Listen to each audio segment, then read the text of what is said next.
Thank you.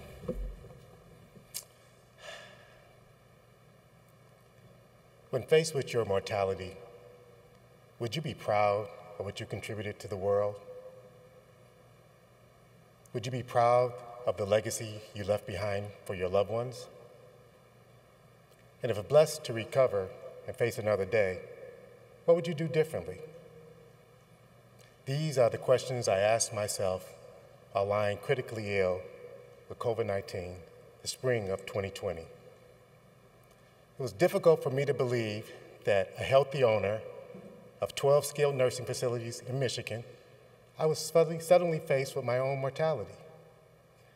I want to share with you my personal journey with COVID-19. The day I began feeling ill was the same day as the first positive test in one of our facilities, March 31st. That was the day my life changed. I was substituting as the administrator in one of my facilities. My partner, Kelsey, and I had the heartfelt and conscious decision to have our corporate leadership team members in the building on the front line with our staff, including the two of us. It was trying and extremely difficult time for us, and we were doing our absolute best. We were following all the guidelines presented to us by ACA, CDC, the state, while also navigating the local media during the beginning of the global pandemic. Imagine being under scrutiny as one of the first healthcare facilities in Michigan hit with COVID and then being subjected to the negative press. They weren't kind. All our efforts were devoted to keeping our residents and staff well informed, supported, calm, and most importantly, safe. Well, that afternoon, I began feeling lightheaded. I was functional, but just a little bit out of it, and the feeling didn't go away. So I self-quarantined myself the next day. I had a telehealth visit with my physician and took a COVID-19 test just to be safe. Well, within 4 days, full-blown flu-like symptoms erupted, and the test result was positive. See, I knew the science. I knew the facts. I knew what was already building in my community. But now it was happening to me, a positive diagnosis of COVID-19. My doctor said, based on what he was seeing and hearing from me, I had a mild case without any pre-existing conditions like asthma, heart condition, or high blood pressure. He felt that I would probably feel ill for 2 days and then it would all pass and I can get back in the fight. I was not overweight, nor was I having any respiratory issues. Honestly, I felt like I had a bad case of the flu. Well, on day 10, I woke up feeling especially awful. And I thought to myself, this must be one of those 2 bad days that the doctor was talking about. And for the record, I'm definitely not one of those guys that's afraid to go to the doctor. I continued working that day even though I felt really sick, muscle aches, headache, dizziness, I had a bad cough, my limbs felt like lead, I could barely move. While on a conference call, someone said, "Reg, has your doctor heard you talk? You should call your doctor." So after the call, I went upstairs to the bathroom and I coughed up a chunk of blood and it landed on my counter. It was shaped like a sugar cube. I was fascinated by it. I was like, wow. But then I was horrified by it. So I took a picture of it, sent it to one of my docs, and copied his PA. His PA called me immediately, directing me to go to the emergency room right away. And as I was traveling to the ER, I started having trouble breathing, 10 days after my diagnosis. I arrived at the hospital with a diagnosis of double pneumonia. My nursing home doc, also a physician on staff at the hospital, came to visit me after I settled into the hospital room and said to me, "Reg, I've known you for a long time, so I'm not gonna BS you, man. You're in trouble. But I have a plan to get you through this. Are you in?" And I said, "Yes, of course." And then he got up and walked out of the room. I didn't realize at the time that his mother had just passed of COVID just before I got to the hospital, so he had already seen the impact of the virus. COVID had totally destroyed my lungs. I had never smoked. I now had the lungs of an 80-year-old smoker. I lost 30 pounds in the first 10 days and almost died. There was constant talk of putting me on a ventilator. I was in the fight for my life. When the realization of how sick I was finally hit me, I was devastated. I had to turn to my spiritual strength to get me through this dark place that the illness had brought me to, because I knew I was dealing with a proven deadly virus. But during my hospital stay, I had beautiful fresh flowers daily in my room, and a different family member visited me every day. But after being home, reflecting during my rehab, I realized none of that had happened. See, Michigan had very restrictive visitation rules during the early pandemic, and there definitely were no flowers being delivered to hospital rooms. I'm told I was experiencing COVID brain or COVID fog, which causes hallucinations or paranoia at any point during your illness or recovery. Some patients experience negative paranoia, but I was fortunate to have positive experiences. And at the time, I had never heard of it, so I thought I was losing my mind. My recovery was both physically and psychologically tough. I really thought that when I left the hospital, I would be back to my normal life in a couple of weeks. After my hospital discharge, my body was still suffering COVID. My oxygen levels were low. I couldn't hold a long conversation. My weight was still declining, and weakness and tiredness made going upstairs to bed at the end of the day feel like climbing Mount Everest.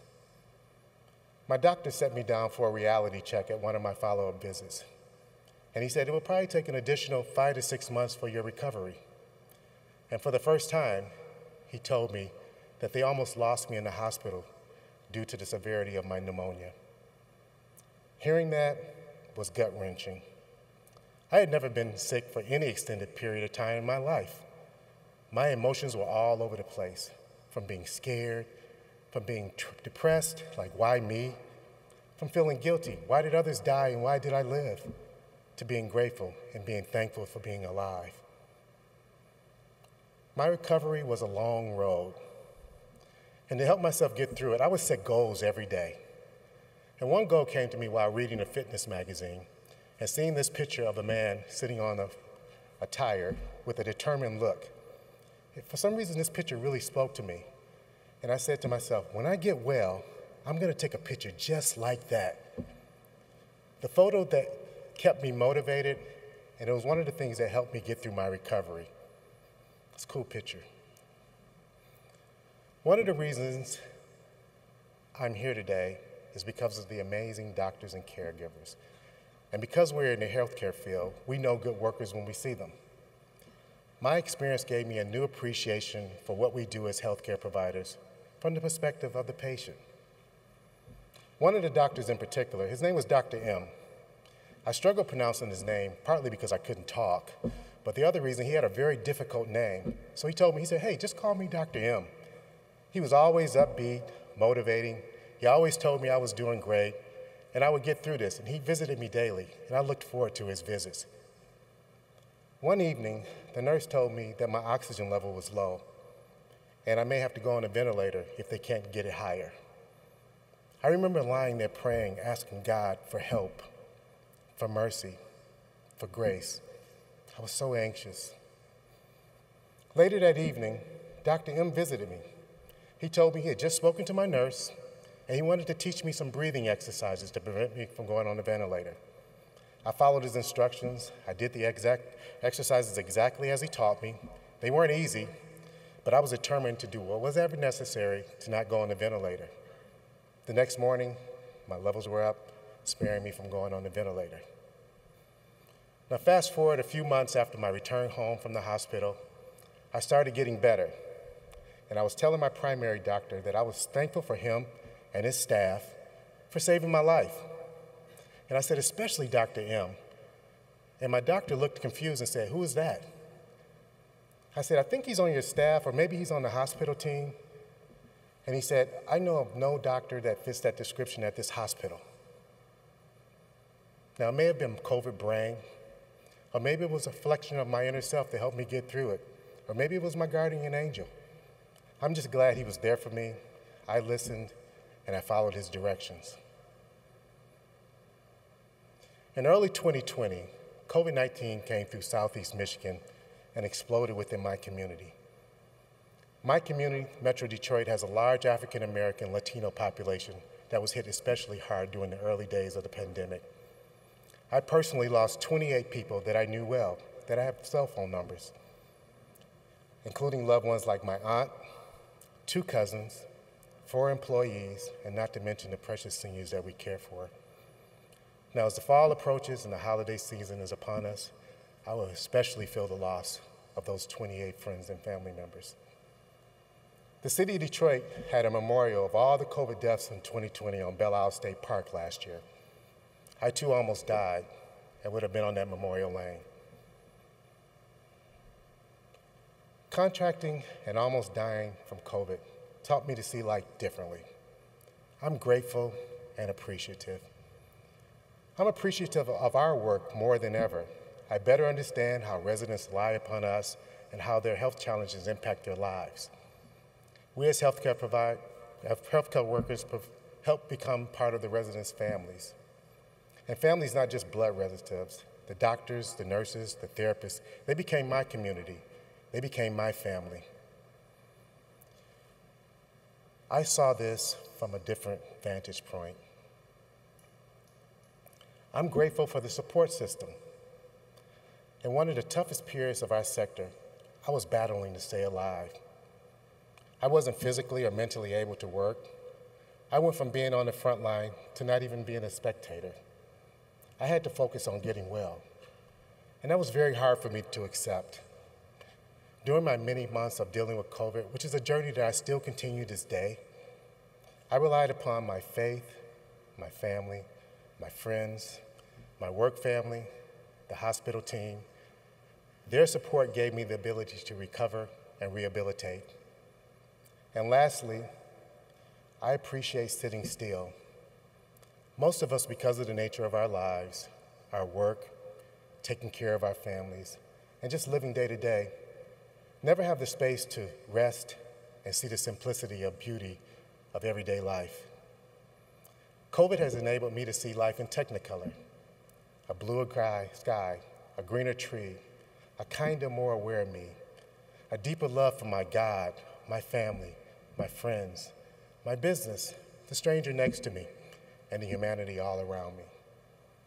So now I return to where we started our conversation, to answer my questions. I'm proud of my legacy. I'm living my life differently. Now it's your turn. Thank you, and God bless you for doing all you do.